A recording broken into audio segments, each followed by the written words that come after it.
Minor करायचं. तर determinant घ्यायचा. परत रिमेनिंग एलिमेंट्स ह्या कॉलम मधले एलिमेंट नाही घ्यायचे, म्हणजे हा एलिमेंट घ्यायचा नाहीये आणि ह्या रो मधला हा एलिमेंट घ्यायचा नाही. Remaining element are these -2 0 5 -1 -2 -1 means 2 minus 5 into 0 0 or m13 equal to 2.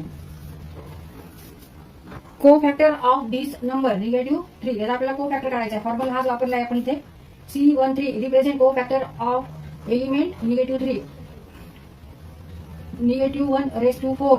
1 plus 3 means 4 equal to +1 and m13 is here 2 means 1 into 2 equal to 2.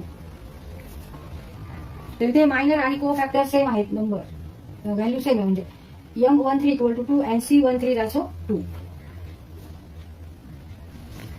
m21 represent minor of